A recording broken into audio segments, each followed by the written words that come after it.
about the business plan, the business model. And as I have said, the business model, you cannot just develop a business model out of the blue. That was why I started by explaining to you again the entrepreneurial journey.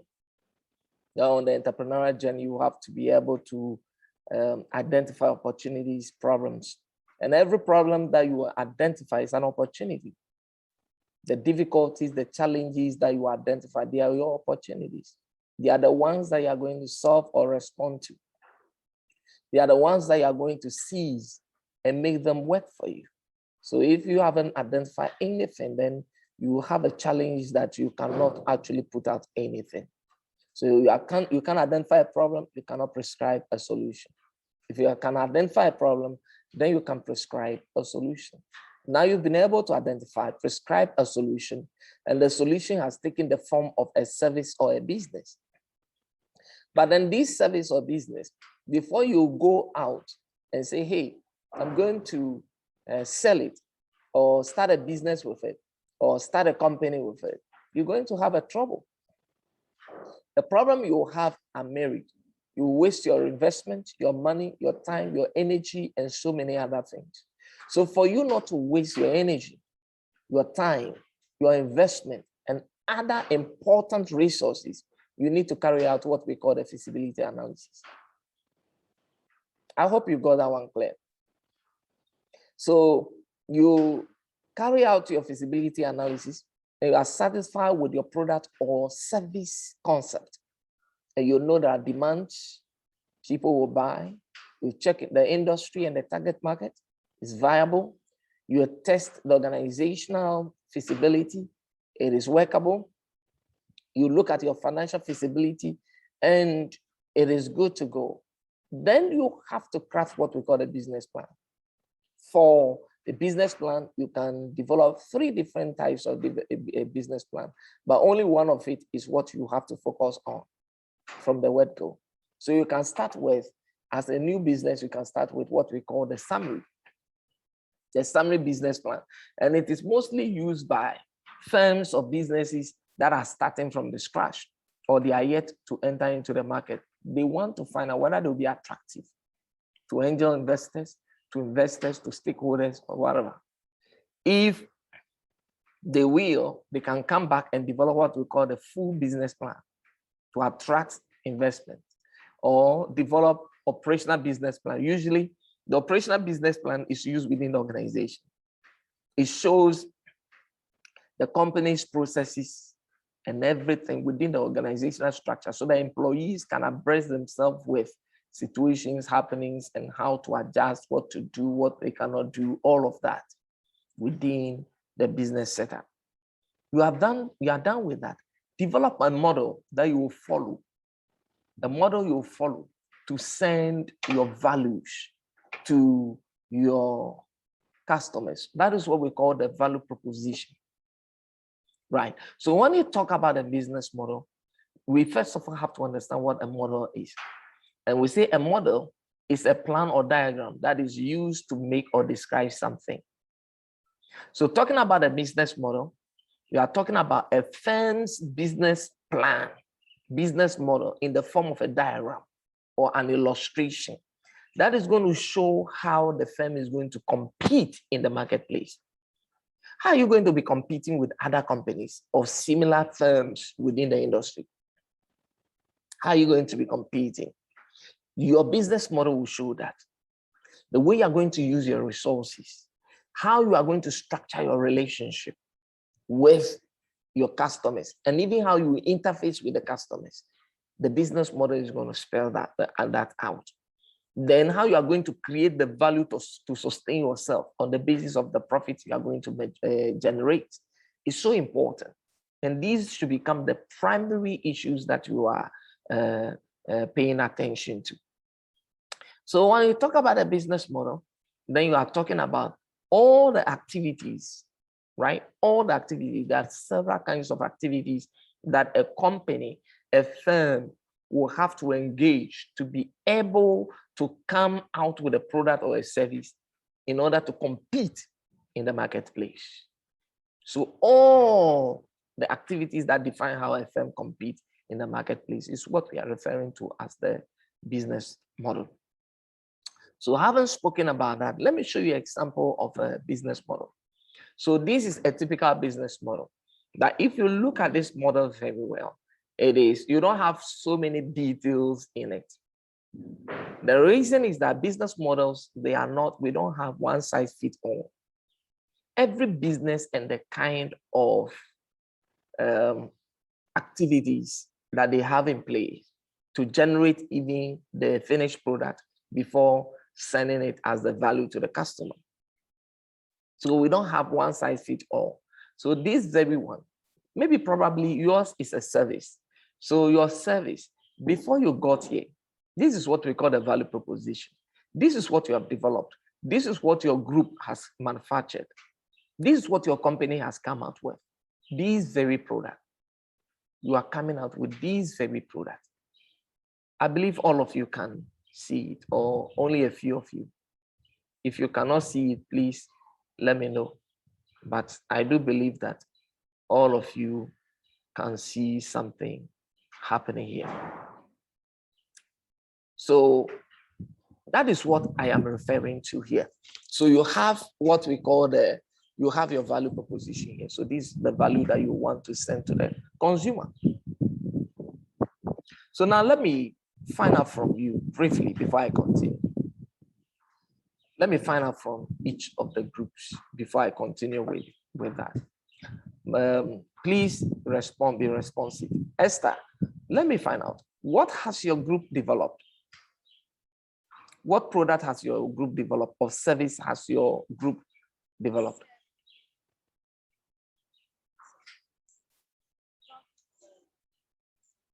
Okay. A mini garden farm.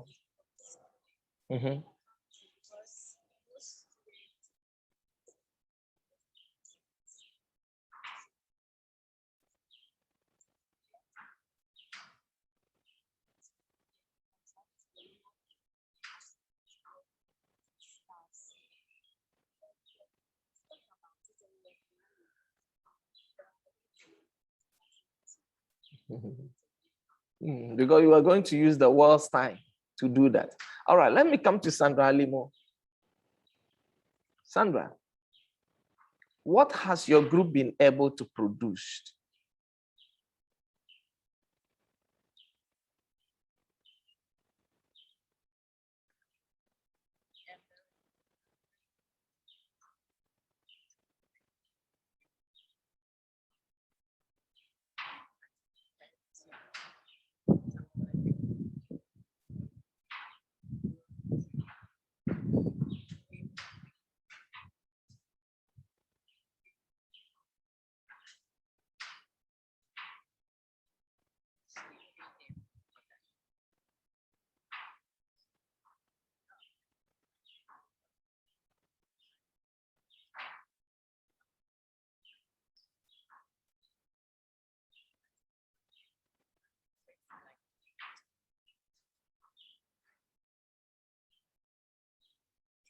Okay, I understand a little small something. So that is what you are doing. So have you started doing something like that? Please go ahead. Okay.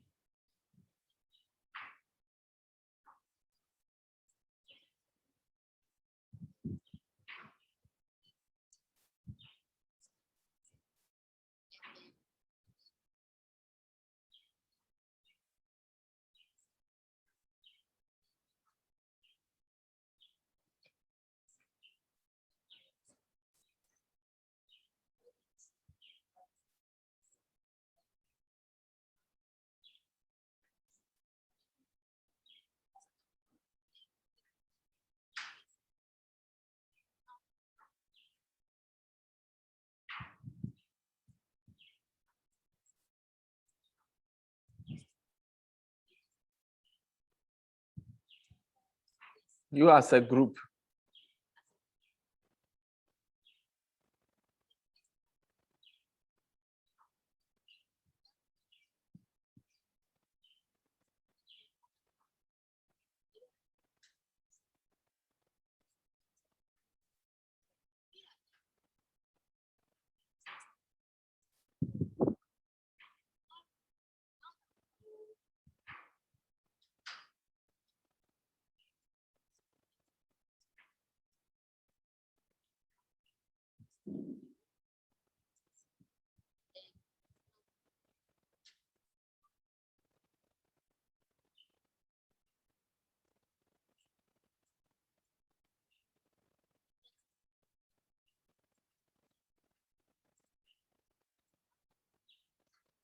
But it has not been formalized.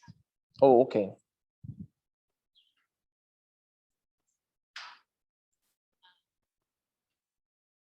All right. Thank you so much. So we'll talk about that later. So after my class, you can try to WhatsApp. All right. Let me come to Christantia. Is that the spelling? Is that the pronunciation? Christantia Asante. Did I get it right? Christantia. Yes. Yes, what do you have?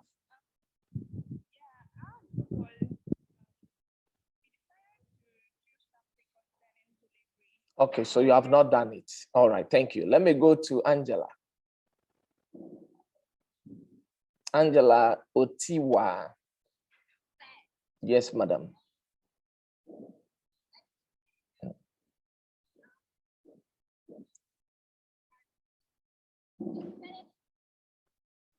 All right, thank you. So you have decided. So it's something you have not launched out. So we cannot continue with that. So how about Juliet? You've also decided.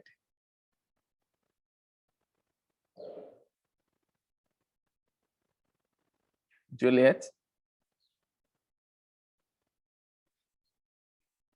All right, thank you. So I have not yes, Juliet, let me have your response now. Okay, you are now deciding. All right, thank you. So keep on deciding. All right, so that is about what you are supposed to do. So let me take the gardening and then the water issue, for example, but I think let me concentrate on the water guys. Okay, so water guys, let's go. So when we come to the water, you see this. This is your value, right? You want to send water to those who truly need the water. So this becomes the value that you are proposing to deliver.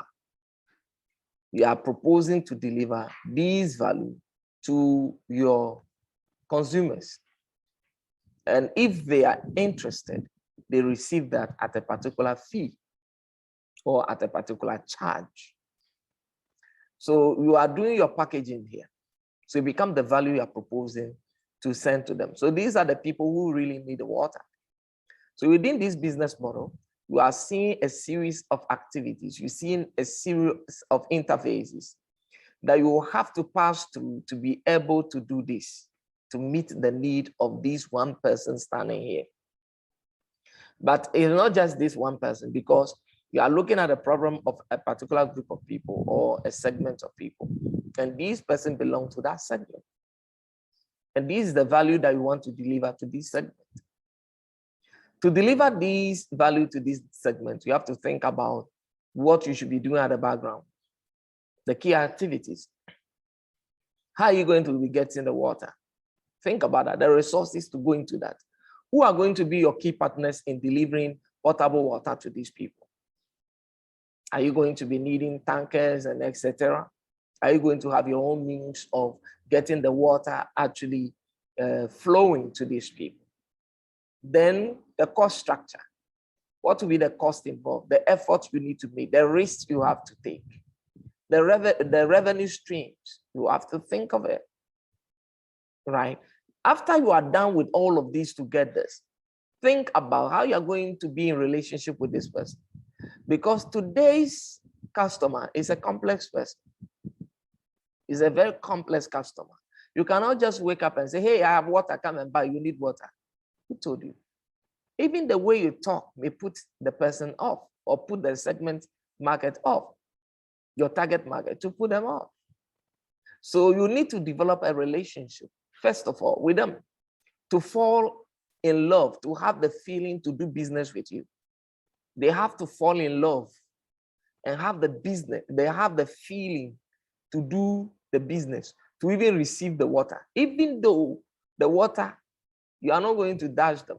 It's not for free. They will have to pay. You have to fall in love with them. Today, in the sense of marketing, we talk about marrying the consumer. Marrying the consumer does not imply that you go and carry a wedding and etc., proposal and etc. No, but the phases the business will have to go through to get to this person is more like wooing a woman. And you have to stay in that relationship for the person to stay with you and say, hey, I always like your supply. And I think I'll keep on buying from you anytime, any day, anytime I am ready to get it. You bring it, I'm ready, I'll pay you. Then you are in a business. How are you going to get to the person? This become your channel. So this is what we are talking about as a model. So the person that those planning to now plant or start a mini garden. So that will be it. So when you do all the garden and etc., the garden is not a value proposition because this person doesn't need to come into your garden. By the end of the day, it is a particular yield or vegetable or crop you want to grow in its raw state that can aid in food preparation. This person can aid this person to do his preparation of food more effectively. Right. So that is what the person needs. The person doesn't need your garden. So if you come out with a business structure that you are doing a garden, this person doesn't need a garden. He needs the product. He needs, but to get the cabbage, the carrot, the lettuce, the other things, the garden eggs, the pepper, the tomatoes, and etc. to this person, you have to do a lot of work.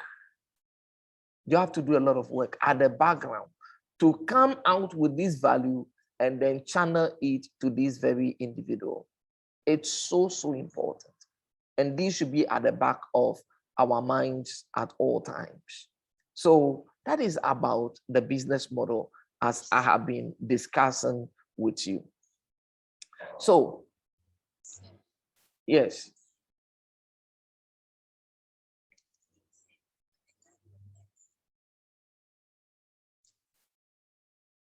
All right, before we come in there, let me finish this and then I'll give you a time for a question. All right, let me finish. So please put your questions down and then we'll deal with that. Right, so you need to have a clearly defined model for your business. If you don't have a clearly defined model for your business, you'll be wasting your time. So the business model, there's some kind of importance that you gain or advantages you gain from having an effective business model.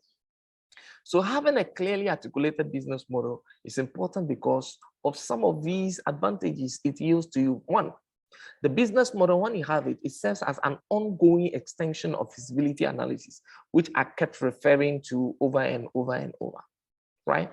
So a business model will continue to ask the question, does this business make sense? And don't forget, this is one of the primary questions you ask when you are analyzing your business or you are testing the viability of your business. Have to always ask yourself that this business, does it make sense? Does it make sense? Because this is what will help you to identify more value and then value additions that are needed at each step of the value delivery. Number two, it also helps you to focus attention on how all the elements of your business fit together.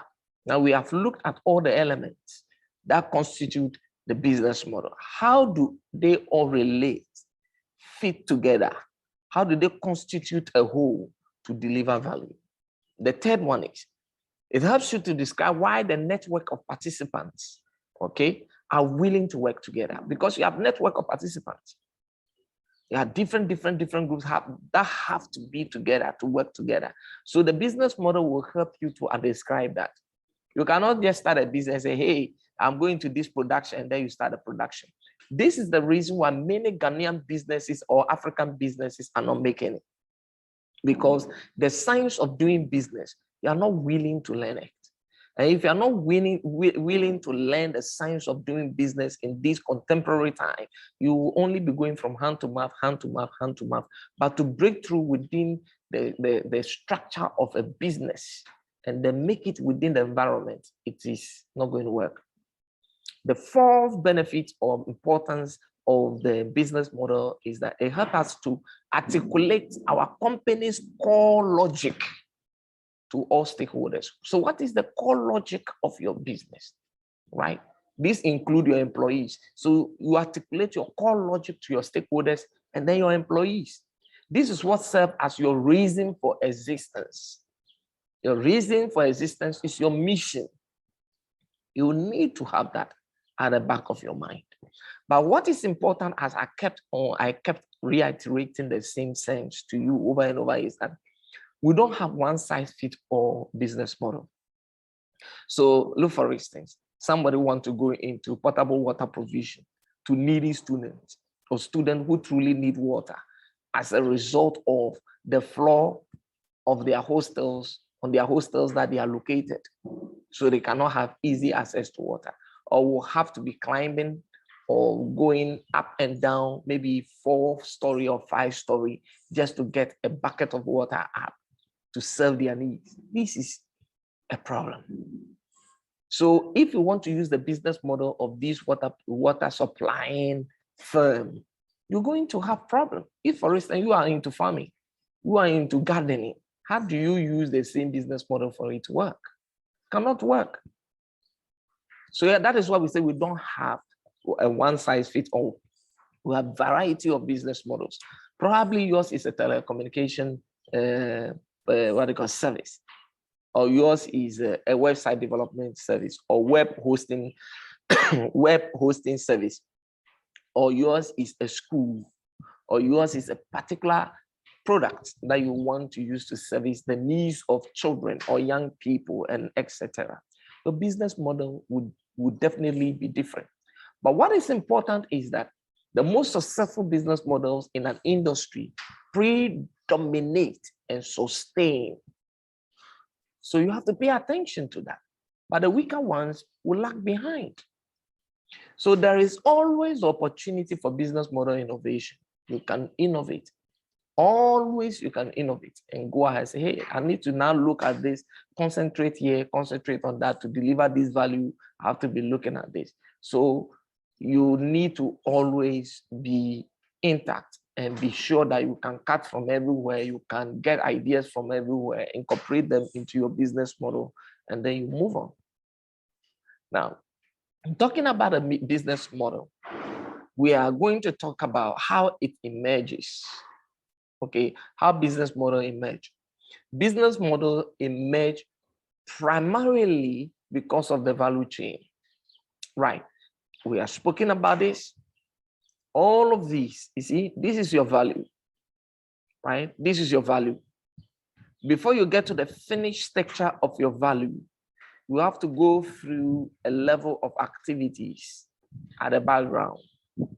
From the raw material stage, right through distribution to the end user, who is your customer, your target market, your target, your customer or your consumer. So you have to start all the way, have all activities in place before getting here.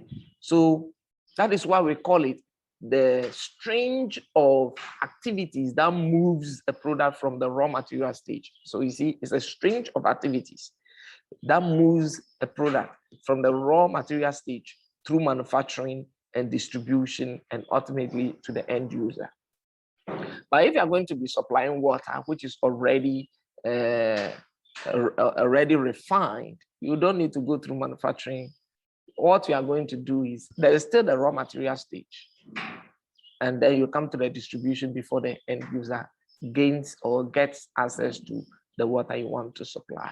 But if you come to the farming, you are also not going to manufacture, but there will be some form of work that has a resemblance to manufacturing. To look at what is happening here.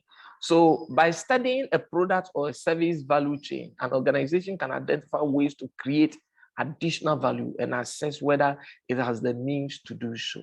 So always pay attention to your value chain. And your value chain is so important. That is what will help you to even identify more opportunities for your new business. Always pay attention to it. So this is an example of a value chain. So you have support activities, and then you have primary activities, all of them taking place here. So you see the value chain. So support activities, these are going on within the background. The primary activities, these are all going on before the value is carried or delivered over to your audience or to your market. Always important to pay attention to that. And entrepreneurs look at the value chain of a product or service to pinpoint where the value chain can be made more effective. So if you look at your value chain, right, and you study it more closely or carefully, you can look at where you have to deliver, you have to see whether you can make it more effective or add more to make it more effective, where to spot where additional values can be added. You do that.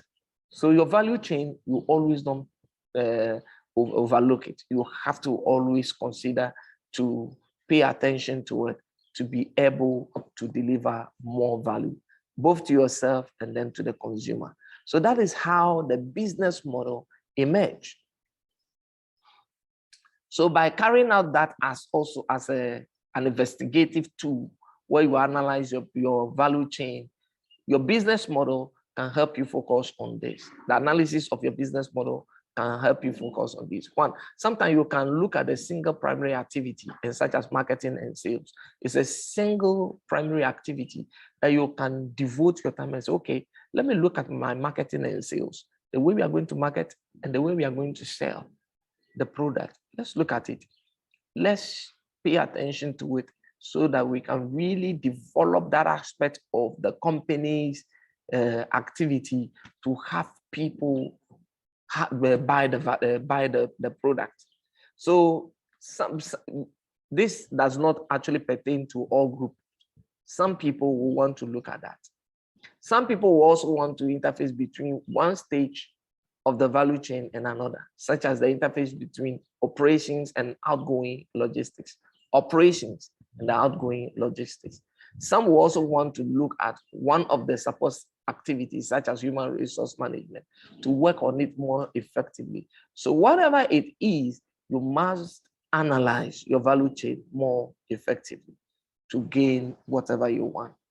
So there can also be problems when you are dealing with a business model. There can be some challenges, right? Some challenges can cause you a whole lot when you are dealing with a business model. One example is that if you misread your consumer or the customer, if you misread them, then your business model will not be effective. That can undermine your business model. So you need to be able to understand the consumer. You need to be able to understand the customer. You need to be responsive and efficient. And then when you also engage in unsound economics, unsound economics have to do with when you invest so much, but your profit turns out to be low. So high investment, low profit models will also render your business model very ineffective. So you look at it very well to examine that. Now, the diagram that I gave you, we can summarize that diagram into these components of the business model. So the business model can be classified as having 4 major components. So from the 9 interfaces that I presented to you on the diagram, all of these can be summed up in this. So you have your core strategy, you have your strategic resources, you have your partnership network, you have your customer interface. So when you come to the core strategy, then you are dealing with the business mission, product, your product or market scope, or the basis for your differentiation.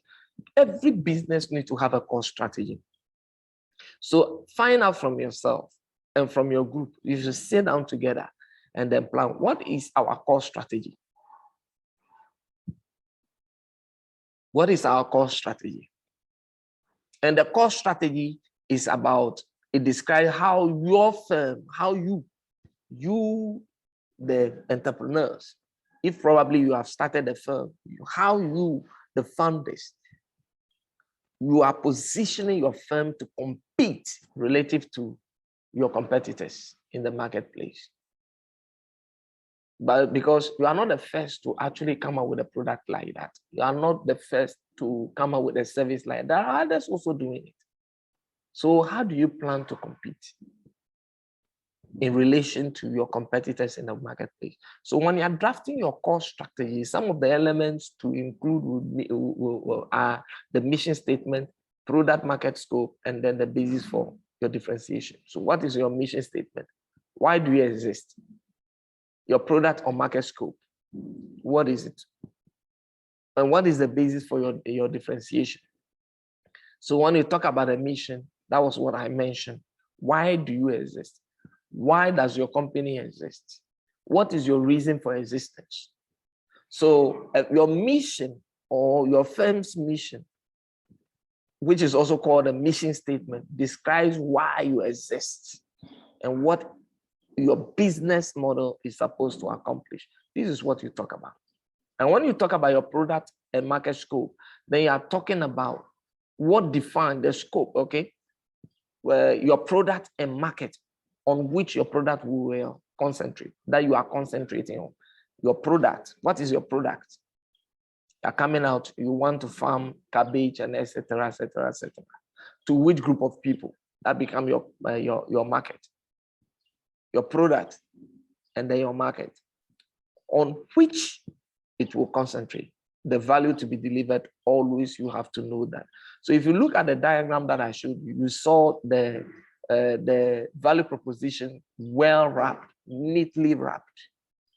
Neatly wrapped. That is your product or that's your service. Neatly wrapped. And you are getting it to the consumer, to the customer. So your product market scope need to be well defined. Then you talk about the basis of your differentiation. How are you going to be differentiating yourself from other competitors? As I said earlier, you are not the first to produce a product of that nature. You are not the first to start a service of that nature. There are others who are in the system and they are also doing well. So how are you going to differentiate yourself from them? So let's look at it. If there's nothing different about your organization, about your firm, so why should people try them? Why should people try your product? So find out for yourself, are you going to be employing any of those strategies that I have enumerated there? Are you going to use what we call the cost leadership strategy to differentiate yourself?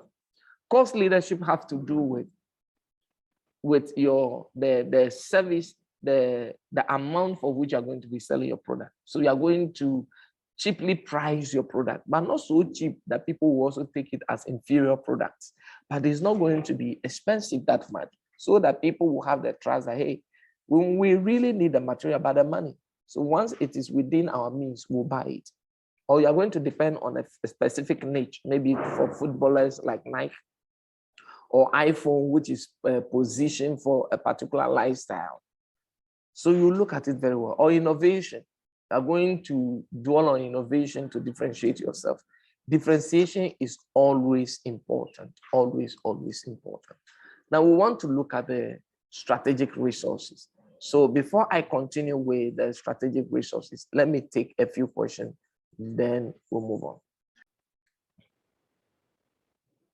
All right, so we continue with that. I think no one had an issue. So we're dealing or talking about the strategic resources. If we talk about the strategic resources, then we are talking about the resources that your firm has, okay, to implement your strategy. Because without a resource, the strategy is vain. You need your resource to be able to implement your strategy. That is why resources become effective components of your business model. So for your new venture, right? A new venture and your strategic resources, if, for instance, you do not have any of that, we're going to look at some other issues, then you will see how this is going to work out. Please, there's somebody calling. Let me. These become your competencies. And then you have to take a very close look at it. So the competencies of you, the founders, the opportunities you have identified, and then the unique way you have planned to serve your market, it becomes your strategic resource. So this actually brings out the two most important strategic resources for your venture or for your company. This includes your competencies and what your strategic assets or your unique resources. So when I talk about your competencies, I'm talking about your firm's core competencies. So we want to know what a firm's core competence is, what strategic asset is, what all unique resources, what they are. Okay. So talking about your core competencies, we are talking about skills and abilities by which your resources are deployed through your organization's activities and processes, such as to achieve competitive advantage in ways that others cannot imitate or obtain. So always pay attention to your skills and abilities. So as I've said, for new ventures, like in your case, you have to depend on your competencies. You have to depend on your abilities, your skills, to be able to move your firm forward. The opportunities you have identified and how you want to serve the needs of your target market becomes the core competencies of a particular, let's say, for instance, new companies or new firms. And these issues have to be dealt with easily. When you talk about Honda, their competence is in the efficiency of their engines. If you talk about Dell computers, their competencies is in the area of their supply chain. That is what their competence is. So how they are able to supply the product. First of all, the inventories that they take for their inbound logistics, and then inventory for their outbound logistics, always efficient. So today, you try to order for a Dell computer, you'll be shocked at what period it will be delivered to you. And they are very good at it. Then you talk about strategic asset or unique resources. Strategic asset or unique resources, then you are talking about anything that is rare and valuable. Anything that is what rare and valuable that your firm owns. Talk about Shell Global. Shell Global has what we has plants, equipment, they have locations, they are strategically positioned in good locations all over the world. They have distinctive partners all over the world. So Shell Global is an efficient company making so much money. So your strategic asset can include plants and equipment, location, where you are located. So your location itself is a strategic asset. Central University used to be one of the foremost and hotcake universities in Ghana as a result of its location in Accra. But when Central University relocated to Mutu, you have to travel all the distance from Mutu, from Accra to Mutu. Then it discouraged so many people. So many people. Even now, there are many parents who wouldn't want their children to come all that way because of they don't want to even hire a hostel for their wards. They wouldn't want them to come because once they have to leave a place like Accra or leave a place such as Kaswa and travel all the way there will be a need and they will be forced to get a hostel accommodation for their wards, which they are not interested in, or sometimes they don't have the resources for. So the strategic location or your location is very important for you as a company. Your location can serve as your strategic asset, your brand, your patents, your customer data, and then your highly qualified staff. If your staff is highly qualified, it can become a strategic asset or unique resource. And then the distinctiveness of your partnership can also become your resource. There are some importance of strategic resources if you have them in place. One of it is that new ventures ultimately try to combine their core competencies and strategic assets to create a sustainable competitive advantage. So it helps you in creating a sustainable competitive advantage. Another factor is that investors try to pay attention to your strategic resource. They want to look at it. Sometimes an investor who you have crafted a business plan for want to look at the qualification of your partners, right? Even your employees want to look at their qualification and sometimes their working experience. How long have they been working, or have they practiced in similar business before? They want to look at it. That is why this project was so important for you, but most of you took it for granted. You misuse your time right here. 3 weeks misused. You only went for clinical service, I think, for 3 weeks or so. Clinical service for less than 3 weeks. And you misuse the time right here before you went for clinical service. And you are now complaining. You are now asking for extension. You have forgotten that that is your midterm exam. If you have time for your extension, I don't have time for you. I don't have time. So you see, you are doing yourself. You are doing yourself. So some of these things are looked at. Because by the close of the day, if you are looking for a business or you want to attract investors' confidence, they want to look at some of the things that you have done. Were you even serious in the first place? So the example that I have given is an indication to show whether you are serious at all on whatever you have chosen to do. We always have to be very smart at some of these issues that I'm raising. Then you look at the third importance is that it yields a sustainable competitive advantage for you. That is when you implement a value creating strategy, which is unique and it is not easy for people to copy. So not easy to imitate. Always important for you to pay attention to your strategic resource, because it is the type of advantage that is achievable when a firm has strategic resources and ability to use them. So you see, the focus is on your ability to use your strategic resources, your ability to use it, your ability to use it. So let's talk about the partnership network. When you are talking about partnership network, those that you are going to partnership with, right, to help deliver your services or your product to your intended consumers. And among these partnership network, we have suppliers and other key relationships. So let's look at a typical partnership of a producing organization. So this is a producing organization. For you to get to your end product, you need to be able to design whatever you have produced. You need to also find out the channel through which you can go through before sending it to the end user. How are you going to do your distribution?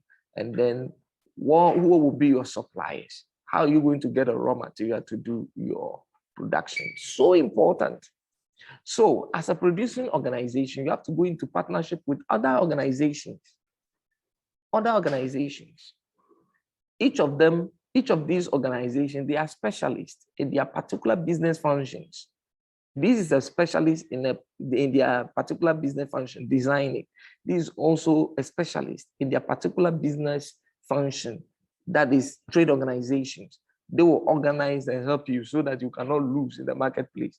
There are some issues that producer organizations, that when you enter into or you become one and you don't join trade organizations, you will not be able to make it. You will not be able to make it. Let's look at the oil and gas industry. They have trade organizations that they are all part of. And if you're not part of them, you will not be able to break through within the oil and gas industry. Then you talk about the distribution organization.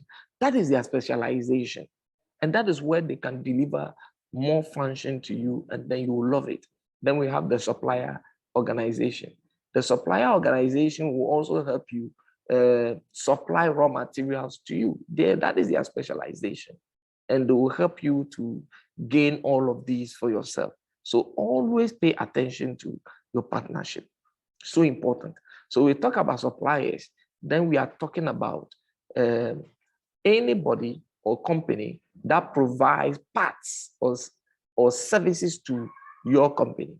So a company which serves as a supplier provision will provide part or a service to another company. becomes your supplier. So do you need a supplier? If you need a supplier, then that is what it is. Think of Dell's suppliers. Dell suppliers are Intel. So Intel is the one that provides computer chips to Dell, right? So Intel becomes Dell's primary supplier. So every organization need some kind of partners. Maybe you are not a producing a producing organization. You are not going to produce anything. So you may not need suppliers, but they are very important. In case you are going to be a producing organization, think of it. Then we have other key relationships. So firms can also partner with other companies to make their business models work for them. So an entrepreneur's ability to launch a firm that achieves a competitive advantage would depend on the skills of their partners. So if you are launching a firm right now and you don't look at the skills of your partners and you don't draw on that, you will waste your time. So please always pay attention on that. So important for your organization. So the other network that I spoke about, or other form of partnership that I spoke about, you can think of the joint venture network, strategic alliance, trade associations, and then consortiums. These constitute the partnership network that you can draw on extensively. Having spoken about that, let's conclude with what we call the customer interface. Now everything is in place. How do you get to the customer? Right? So the way you are going to interact with your customer or your consumer depends on how you have chosen to compete. If you have chosen to compete at the global level, then you will check the way you're going to be interacting with your customers. But if you're going to be Central University local champion, that is mutual local champion, then you will also choose the way you're going to compete. This is very important. Think about Amazon.com that sells books over the internet. Okay, because they want to reach a segment of people all over the world. Look at Barnes and Noble. How many of you have heard of Barnes and Noble? Because the way they have chosen to compete dictates how they sell their books. They do that through their traditional stores. But look at Amazon.com. How many of you have not heard of Amazon.com? Just a few of you that might not probably have heard of Amazon.com. But if you are a student who have received, let's say for instance, prescribed textbooks from your lecturers that you have to read for the semester, for the academic semester, and you go online trying to search for access to those books, probably you may have had that you have to go to Amazon.com to buy it. Quickly, the internet search sends you to Amazon.com. So Amazon.com is a very popular network or organization because of how they have chosen to compete. Right. So there are three elements that need to be included in your customers, in your customer interface. This should include your target customer, your fulfillment and support, and then the pricing model. You talk about the target market, then you are talking about the limited group of individuals or businesses that you are going after or you are trying to appeal to. The limited group of individuals or businesses that you are going after or you are trying to appeal to them, they become your target market. And don't forget, that is what I started by talking about segment, the segment of people. They are your target market. Now we'll talk about fulfillment and support. Fulfillment and support describes the way your firm's product or service reaches your customer or your consumer. And sometimes it's also referred to the channels your company will use and what level of customer support it will provide. So important. Then you talk about the pricing. The pricing that we are looking at your customer interface where you want to keep your customers with you. But you can't keep your customers with you when your pricing strategy is not strong enough, the way you price. Now, pricing models vary. So you can't say because this person is charging more, you are also going to charge more. This person is charging small, so you're also going to charge more. No, you have to study your pricing strategy very well before you engage in it. If you don't define yourself, you'll be in trouble. So it is important every business defines itself and defines its position very well. So this would depend on your firm's target market. That is the limited group of people or the limited individuals or businesses that you are trying to reach out with your product, reach out to with your product. And then your pricing philosophy. These will constitute your pricing structure. So, brethren, thank you so much. I have come to the end of my submission. And if you have a question, you are welcome to ask. Thank you. Thank you.